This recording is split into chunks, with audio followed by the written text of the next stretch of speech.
The sky above Sarath 4 burned orange and red as another explosion lit up the horizon.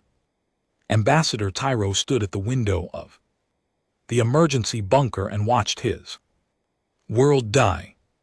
The Volunteer elder pressed his four-fingered hand against the cold glass as enemy ships continued their bombardment from orbit behind him.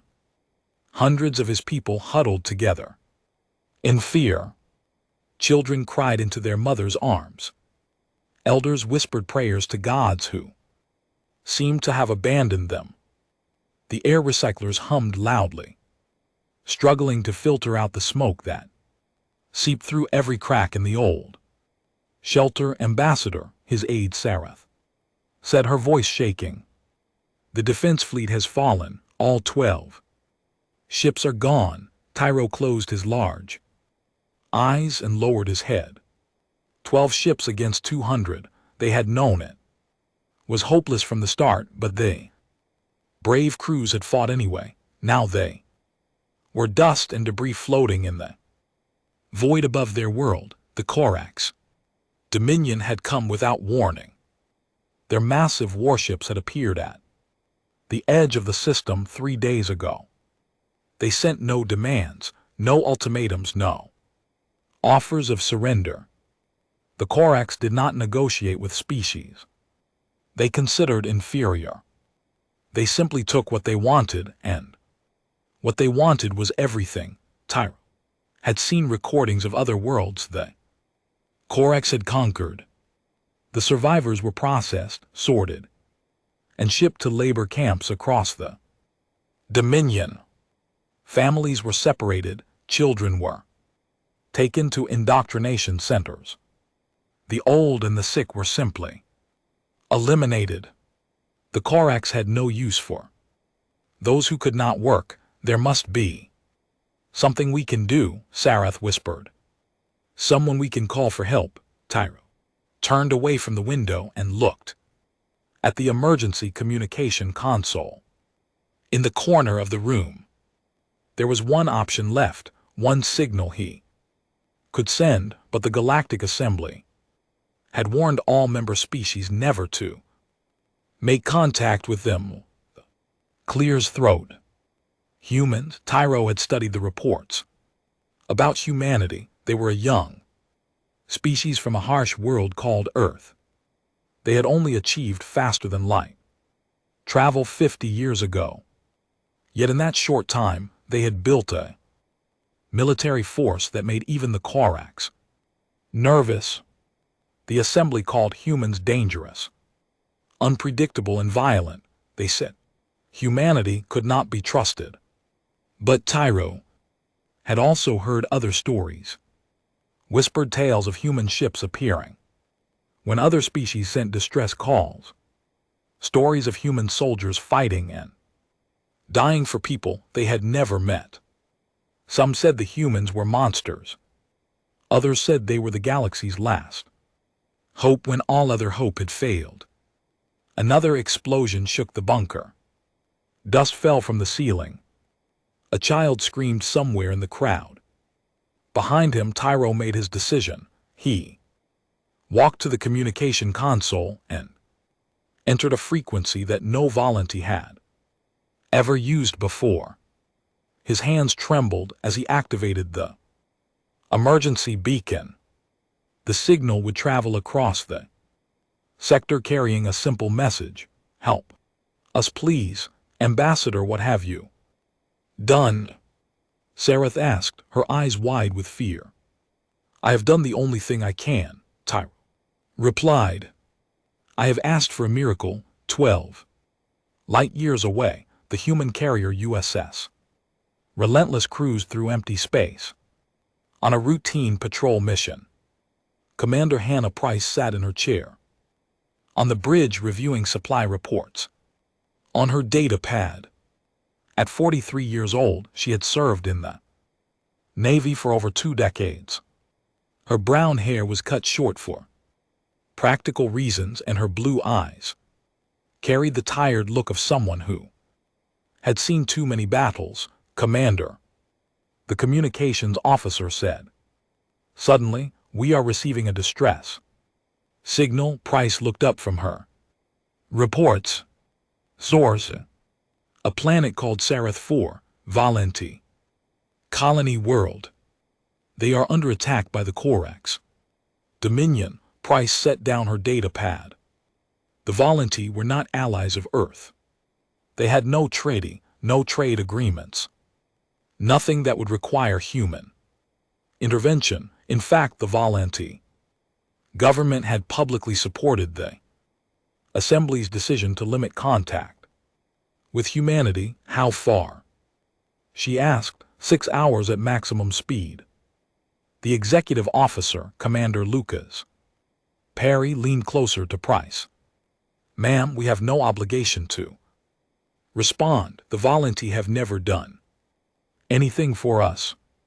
And engaging the Corax without authorization could create a political incident. Price nodded slowly. He was right. The smart thing to do was to log the signal and continue their patrol.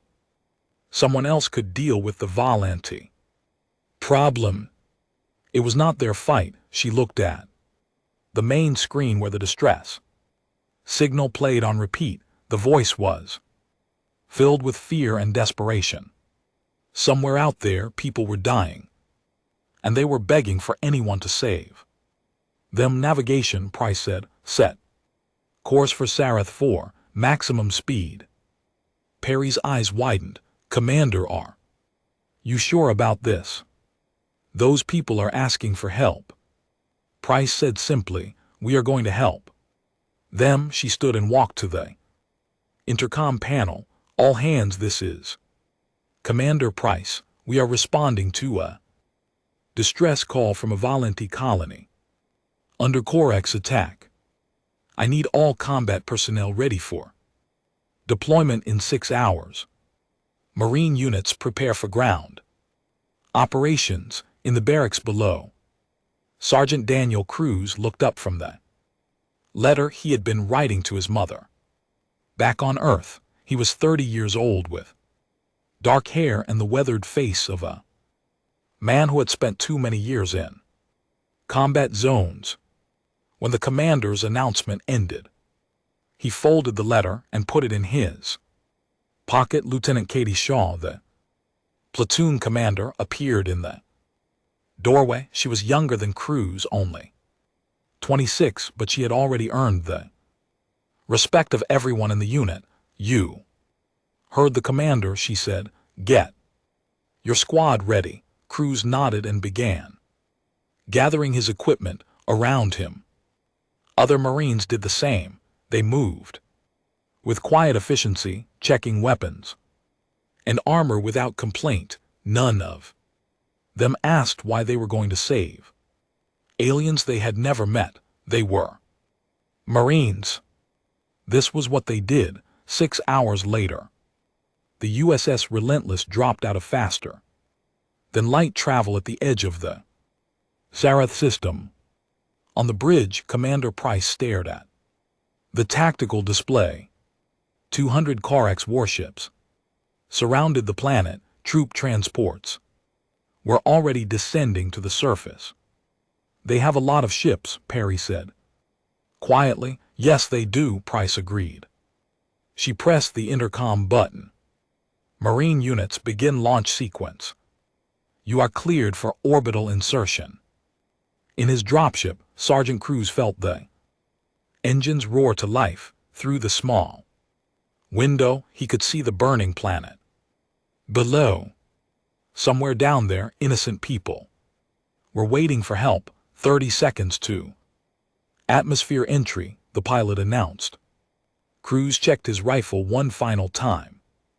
Beside him, Private Olivia Grant, the squad's medic, was whispering a prayer.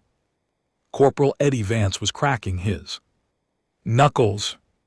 The rest of the squad sat in tense silence. The dropship began to shake as it entered the atmosphere. Fire surrounded them. Cruz closed his eyes and thought about the letter in his pocket. He hoped he would get the chance to finish it. Below, Then Ambassador Tyro looked up at the sky and saw streaks of fire cutting through the clouds. At first, he thought it was more enemy bombardment, then his communication console crackled to life. Volunteer Colony, this is Commander Hannah Price of the USS Relentless. Hold on, help is coming. For the first time in 3 days, Tyro felt something he had almost forgotten. Hope.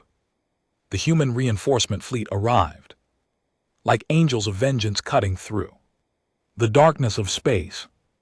12 battleships, 20 cruisers, and 50 destroyers dropped out of faster than light travel in perfect formation. At their head flew the flagship USS Liberty, carrying Admiral Robert Hayes and the full might of the Earth Alliance.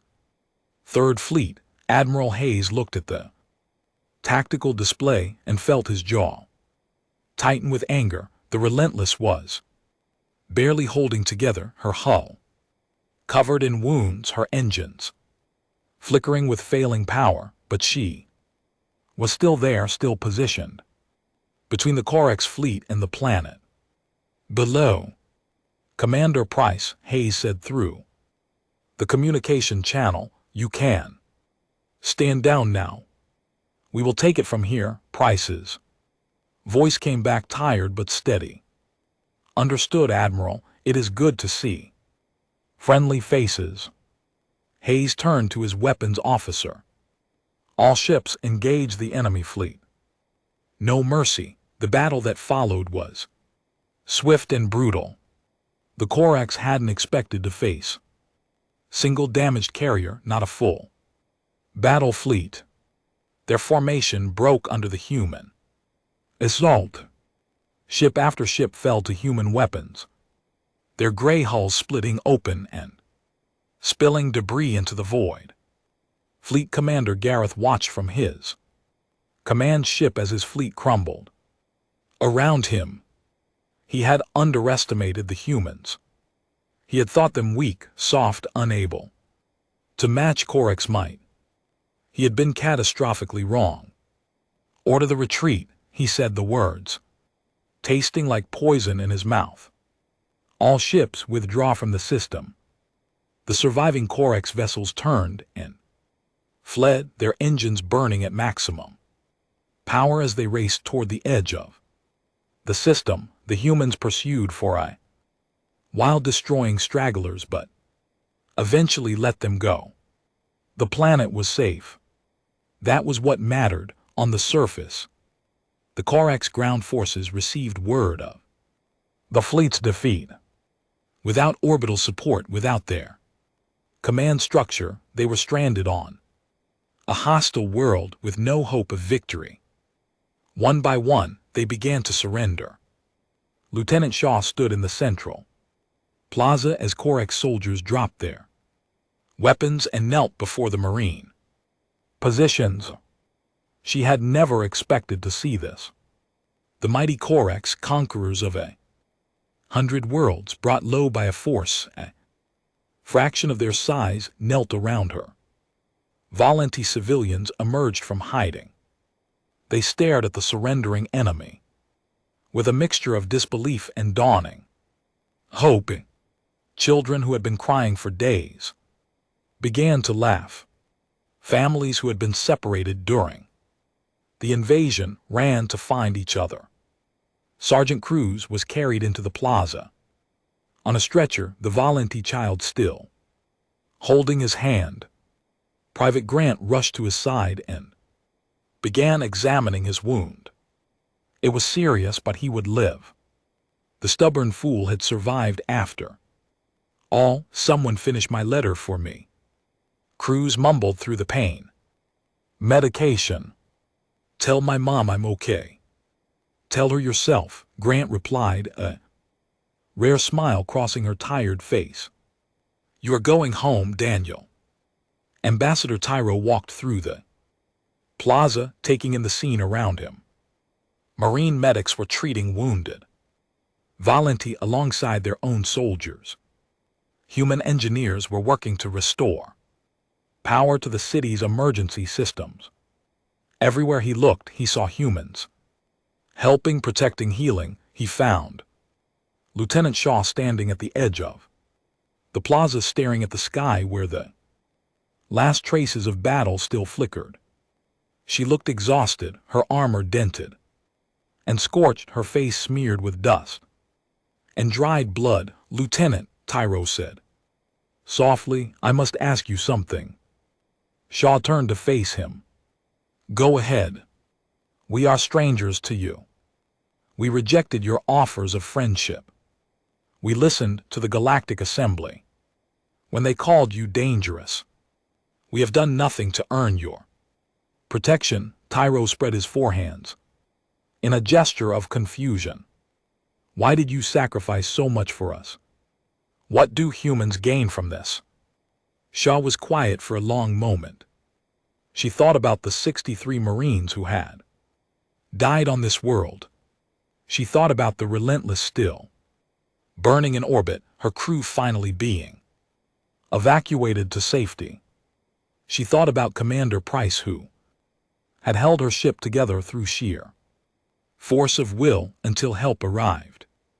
"When I was a child," Shaw finally said, "my grandmother told me a story.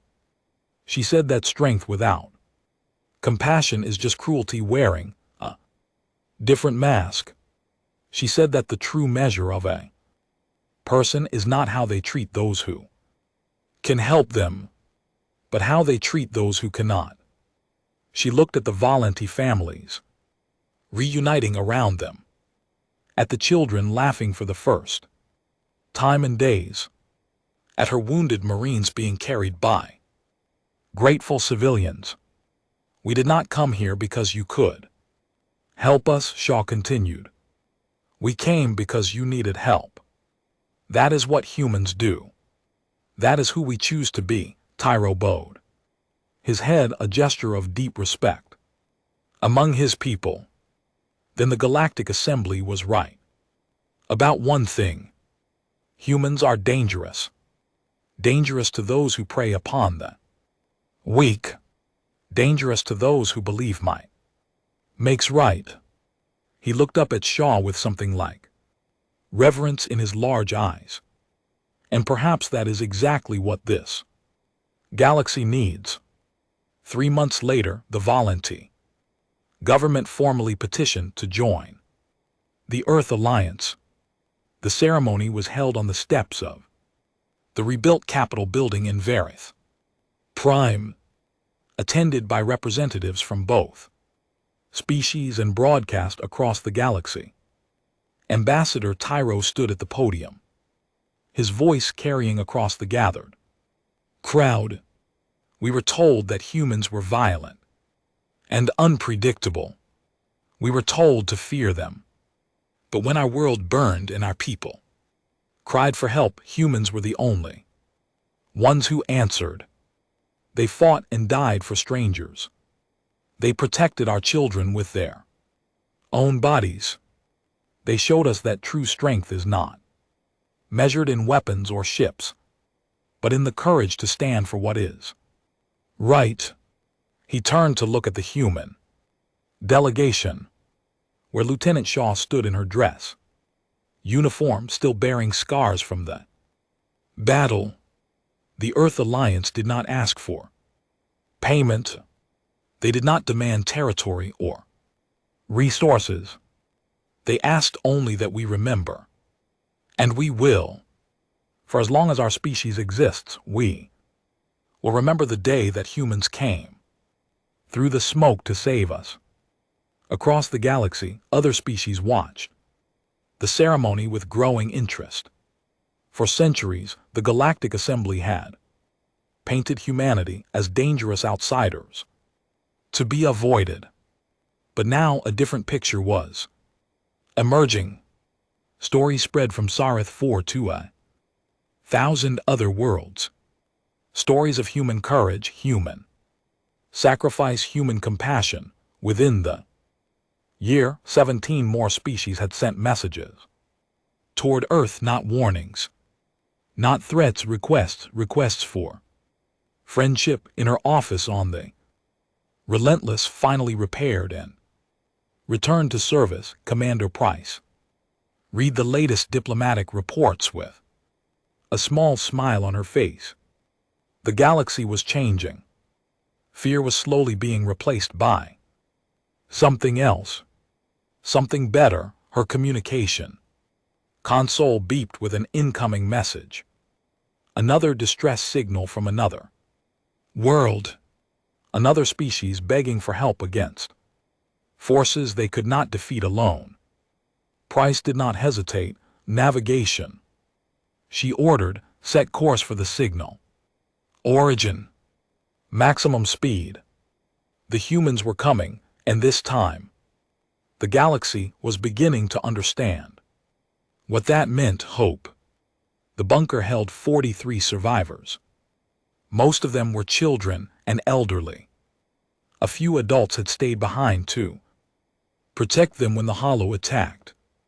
They had sealed themselves inside and waited for death or rescue. Jake was the first through the door. Keth Vorn watched as the human squad leader knelt down to meet the eyes of a small girl who stood frozen in fear. The child could not have been more than 6 years old. Her face was dirty with tears. "Hey there," Jake said softly. "My name is Jake. We're here to help." You're safe now." The girl stared at him for a long moment. Then she threw herself into his arms and sobbed. Jake held her gently, one hand on her back, his weapon still ready in the other. Keth Vorn found this behavior inefficient. They were in hostile territory. Every second spent comforting children was a second not spent on the mission. The Hollow Nest was still out there. That was the objective. "Sergeant Hadley," Keth Vorn said, "the mission is to locate and destroy the Hollow Nest. These civilians are not our responsibility." Jake looked up at him. There was something cold in his eyes now. Something that made Keth Vorn pause. Despite himself. "The mission just changed," Jake said. "These people are the mission now." "That is not what Command ordered." "Then Command can come down here and tell these kids themselves." Jake stood up, the girl still clinging to his leg. "We protect the innocent. That's what we do. That's who we are." We moved past Keth Vorn to check on the survivors. Danny and Bate took positions at the bunker entrance, watching for Hollow movement. They did not question Jake's decision. They simply followed. Keth Vorn did not understand this. The logical choice was to continue the mission. The Hollow Nest was the source of the infestation. Destroy the nest and the drones would become disorganized. The colony could be saved. These 43 people were a small number compared to the thousands who would die if the Hollow spread, but the humans did not think this way. They saw the people in front of them and could not walk away. It was irrational. It was inefficient. It was very human. "We need to fortify this position," Jake announced. "Lisa, check our supplies. Bate, find the best sniper positions. Danny, help me seal the secondary entrances." "What about the nest?" Keth Vorn asked. "The nest can wait. Reinforcements are 18 hours out. We hold this position until they arrive." Keth Vorn calculated the odds. The Hollow had detected human life in the colony. They would come in force. The bunker was defensible, but against a sustained assault, 5 soldiers could not hold for 18 hours. The probability of survival is less than 12%. Keth Vorn stated. Jake smiled grimly. "Then we'll have to be in that 12%. Lisa approached Keth Vorn as the others. Worked. You think we're making a mistake. I think you are allowing emotion to override logic, maybe. Lisa looked at the children huddled. The corner of the bunker. An old woman was trying to calm them, singing a soft song. But those kids didn't ask for this. They didn't choose to be born on a colony in hollow territory. They just want to live. Everyone wants to live. That does not change tactical reality. Lisa turned to face him directly. You really don't feel it, do you? You look at those kids and feel nothing. Keth Vorn considered the question. He looked at the children. They were small, helpless, afraid. Their eyes were wide with terror. Some of them were crying silently, too exhausted for sound. He felt nothing. They were simply organisms facing termination. It was unfortunate, but not emotionally significant. I feel nothing, he confirmed that. Lisa shook her head. Then you're missing the whole point of being alive. She walked away to continue her work. Keth Vorn did not understand her words. What was the point of being alive if not to serve one's purpose? He was a warrior. His purpose was to fight and win. Everything else was irrelevant. The first hollow assault came 2 hours later. They poured out of the destroyed buildings like a dark wave. Dozens of drones moving with terrible speed toward the bunker. The humans opened fire from their positions. Keth Vorn moved to the front line and met the charge directly. He was faster than the hollow, stronger. His blade cut through them like they were made of paper. His plasma pistol dropped them at range. In minutes, the first wave was broken. But more came. The second wave was larger. The third larger still. The hollow were testing their defenses, probing for weaknesses. Keth Vorn fought without pause. His body was designed for this. He did not tire. He did not slow down. The humans were different. They rotated positions, taking turns to rest. They covered each other with precise fire. When a hollow broke through, they moved to intercept as a team. Danny was on the east wall when 3 drones flanked his position. Keth Vorn saw him freeze for a moment, fear visible on his face. But then the young soldier moved. He dropped the first drone with a burst of fire. The second fell to his knife. The third would have killed him if not for bait. Her shot came from across the bunker, threading through a narrow gap in the debris. It hit the drone exactly in its weak point. The creature fell dead at Danny's feet. Thanks, Danny called out, his voice shaking. Focus, Bait replied.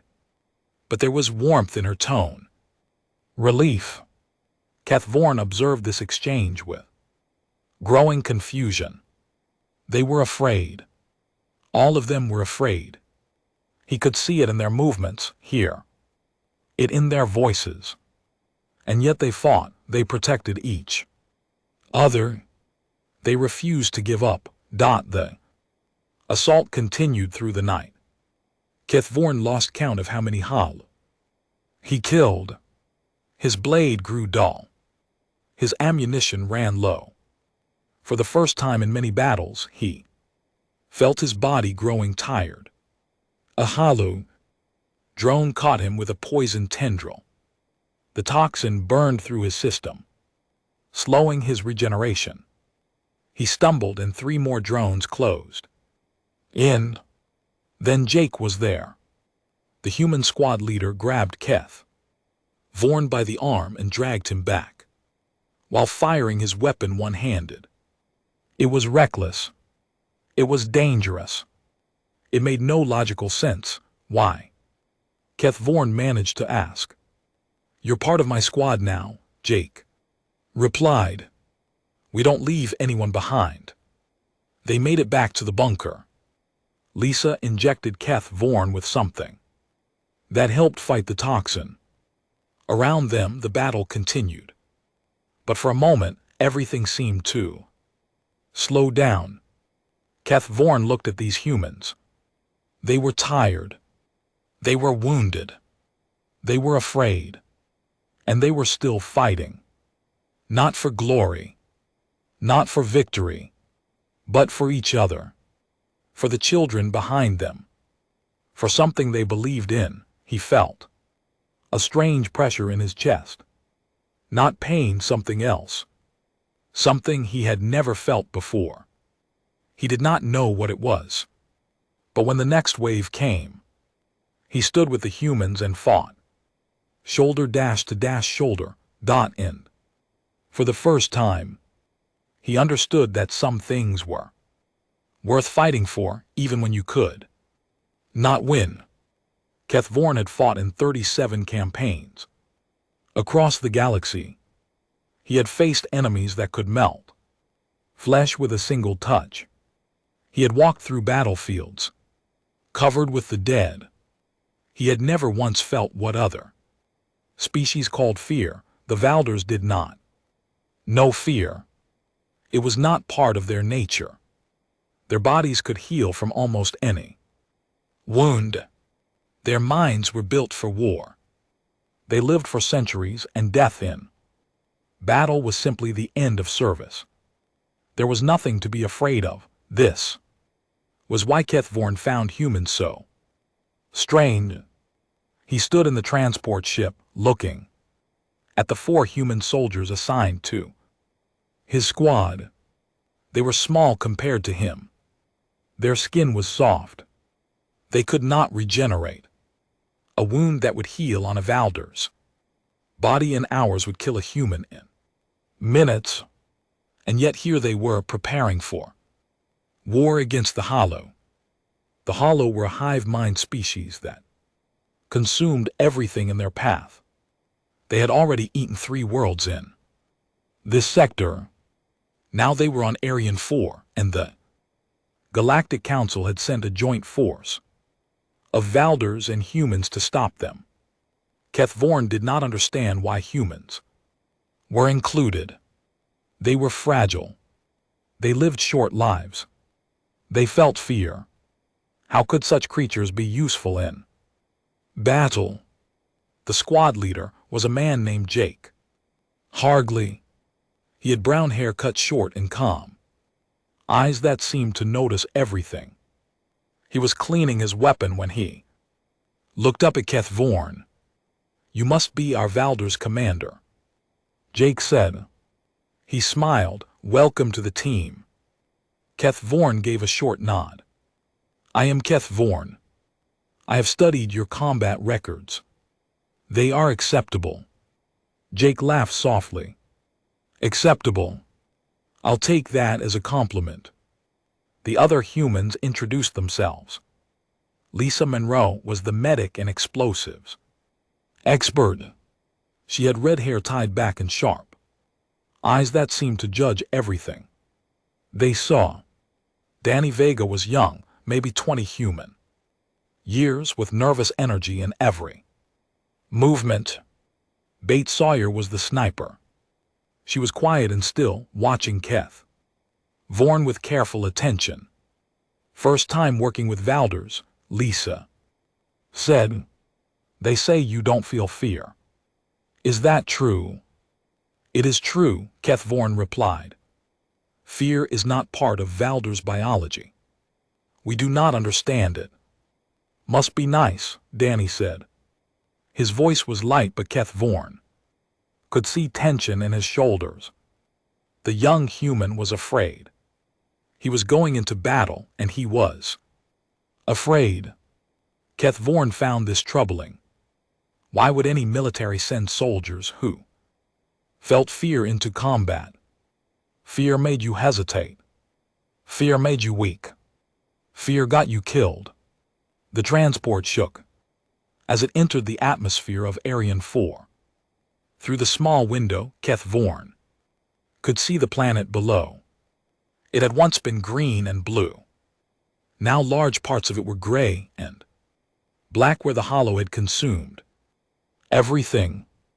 Command says the hollow presence is worse than expected, Jake announced, reading from his tactical display. They've spread faster than our scouts predicted. The colony were heading to went dark 6 hours ago. Survivors? Bate asked quietly. Unknown. Our mission is to assess the situation and locate the hollow nest. If we find survivors, we protect them until reinforcements arrive.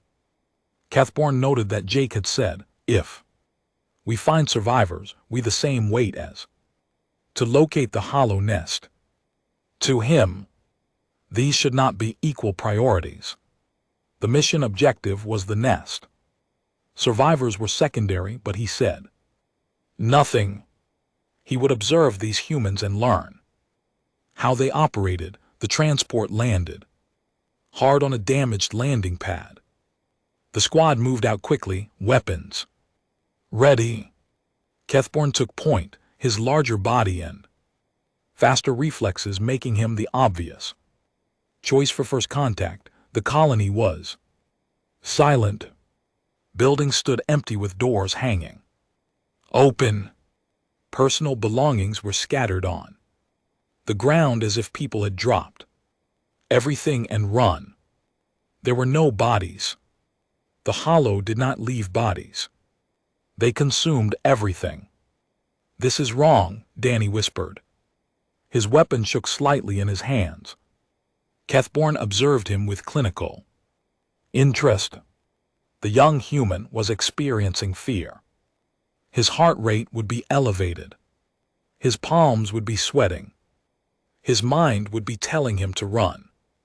And yet Danny kept moving forward with the squad. Why? What made him continue when every instinct told him to flee? Jake moved up beside Danny and put a hand on his shoulder. The young soldier looked at his squad leader with wide eyes.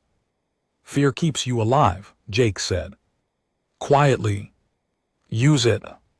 HFY did not understand this. How could fear keep you alive? Fear made you slow. Fear made you stupid. Fear was a weakness to be eliminated, not used. Lisa caught him watching the exchange. You think he's weak, she said. It was not a question. He is afraid, HFY replied. Fear is weakness. Lisa shook her head. Fear means he has something to lose. Something worth fighting for. That's not weakness, Valderus. That's what makes us dangerous. Before HFY could respond, movement ahead caught his attention. 3 hollow drones emerged from a building. They were twisted shapes of consumed flesh and dark matter, moving with unnatural speed. HFY was faster. He closed the distance in 3 steps and cut through the first drone with his blade. The second fell to his plasma pistol. The third tried to flee and died with Bates' bullet in its center mass. Efficient, Jake commented. HFY looked back at the squad. They had taken defensive positions, covering each other, watching all angles. They moved as one unit, each trusting the others to do their part. It was not impressive. It was just teamwork. Any squad could do this, but something about the way they looked at each other gave HFY pause. There was a connection between them that went beyond military training. They cared about each other. They were afraid for each other. He filed this observation away for later analysis. The squad moved deeper into the colony. The hollow presence grew stronger. More drones appeared and more fell to their combined fire. HFY noted that the humans fought differently than Valderus. They were more cautious, using cover never exposing themselves unnecessarily. At first he thought this was cowardice. Then he realized it was something else. They were preserving themselves not out of fear of death, but because their deaths would hurt the others. They protected themselves to protect each other. It was a strange kind of logic. Valderus did not think this way. As they approached the center of the colony, Jake held up a fist. The squad stopped. Ahead, Kethborn could see a bunker door, slightly open, and he could hear something from inside. Voices, human voices. Children crying. Survivors. Jake looked at the squad and something changed in his eyes. Something hard and determined that Kethborn could not name. New priority, Jake said. We protect these people. Kethborn felt something strange in his chest. Not fear. He did not know fear. But something else. Something that told him this mission had just become far more complicated and far more dangerous. The night stretched on forever. Wave after wave of hollow drones crashed against their defenses. Kethborn fought until his arms burned with exhaustion. The toxin in his system had slowed his regeneration to almost nothing. Wounds that should have healed in minutes now stayed open and bleeding. He had never felt so vulnerable. Around him, the humans fought with a desperation he had never seen before. Jake held the main entrance, his rifle never stopping.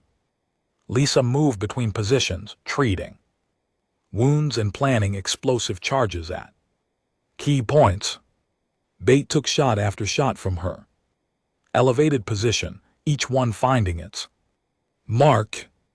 Danny held a corridor alone when the hollow broke through the eastern wall. Kethborn saw the young soldier standing against the tide of darkness, his face twisted with terror, his hands shaking on his weapon. Danny was afraid, more afraid than Kethborn had ever seen anyone be. But he did not run. He fired. He screamed.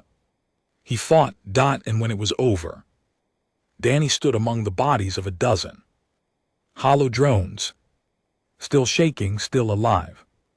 Nice work, Jake said, appearing at Danny's side. Danny laughed, but there were tears in his eyes. I thought I was going to die. We all did, Jake replied. That's what makes it matter. Kethborn did not understand this. How could the certainty of death make something matter more? For Valderus, death was simply the end. It had no special meaning. But for humans, it seemed to be something else entirely. The assault paused sometime after midnight.